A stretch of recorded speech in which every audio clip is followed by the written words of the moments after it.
بسبب الكرف.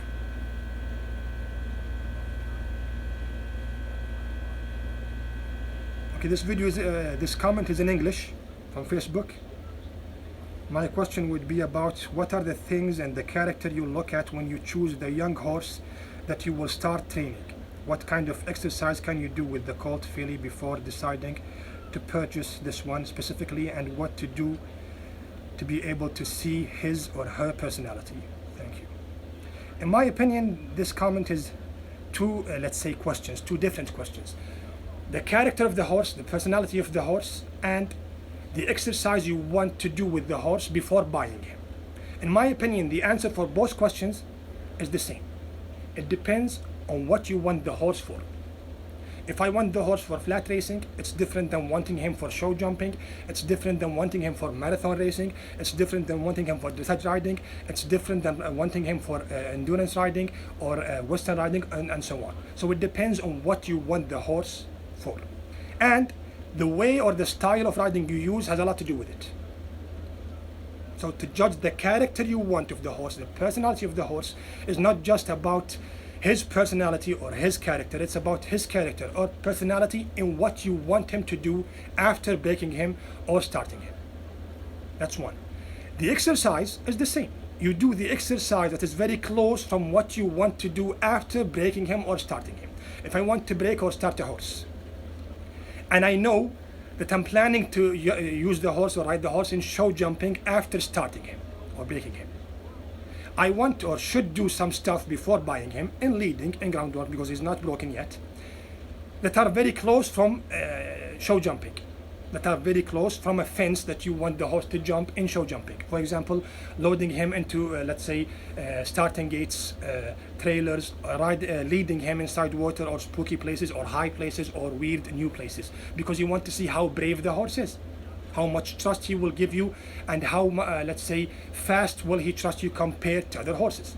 If you want the horse for endurance riding, let's say, you care about his personality. He should be a horse who keeps his energy, who saves his energy, and doesn't want to be, let's say, very confused and hot for us, let's say, a spooky new thing, faster than other horses or as fast as other horses. He should be, let's say, more calm, more relaxed than other horses, if he's a horse that you want for endurance riding. For flat racing, for example, you want to see how fast the horse moves from walk to trot to canter when you lead him.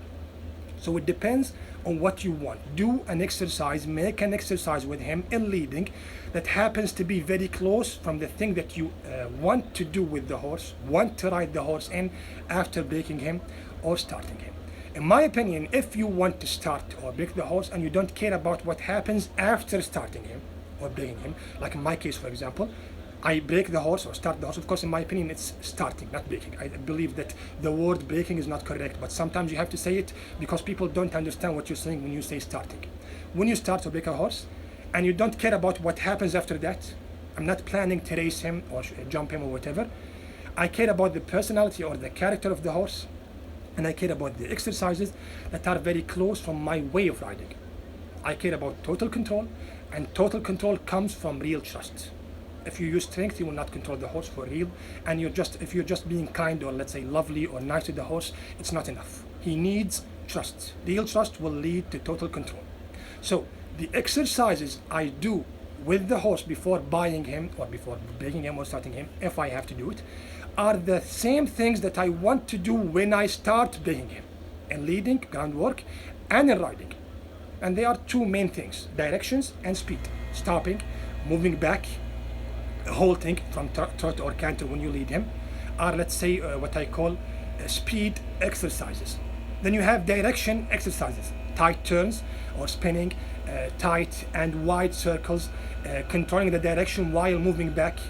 All these things are very important exercises. Then, of course, the most important thing is desensitizing or gaining the horse's trust.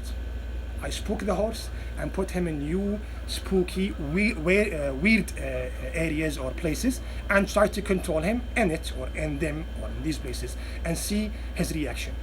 If the horse accepted the exercise faster than other horses, usually he's better. If the exercises are too much for him or are, let's say, very hard for him and he needs more time, or in some other cases he pleases you more than he should, It's not a horse that I'm looking for. The same goes for the character. In my opinion, my way of riding, my personality, my character, my personality has a lot to do with it. My way of riding and me as a person has a lot to do with it. For me personally, I like the hot, spooky horse because I believe it's actually harder, and when it's harder, it's more fun if you are a good rider and you know what you are doing. A lot of good riders usually say that my dream horse could be your nightmare horse. My dream horse could be your nightmare horse. Sometimes they say it. Of course, it's not always accurate. Sometimes they're just lying or showing off, but sometimes it has some truth in it. Because usually a nightmare horse for a bad rider is a horse who uses strength, or a horse who happens to be, let's say, very spooky or very hot or very, let's say, afraid when he sees new things. And that is a dream horse for a good rider because he knows that he's not going to use strength. He's a horse who uses strength in these situations. I'm not going to use strength, so I will control him faster than other horses. He will not be a nightmare. He will be actually a better horse, in my opinion.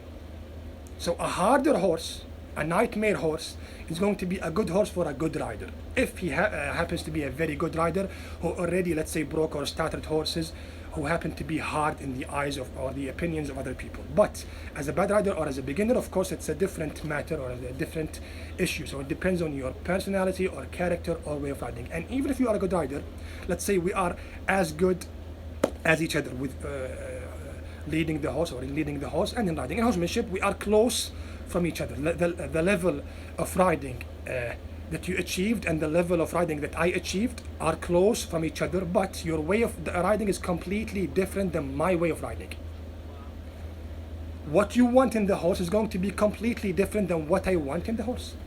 A very good doctor and a very good engineer, they are both good in what they do, but what they want are completely different things, because what they do are completely different things, even though they are good at what they do. So it depends on your personality, character, way of riding, and it depends on what you want the horse for.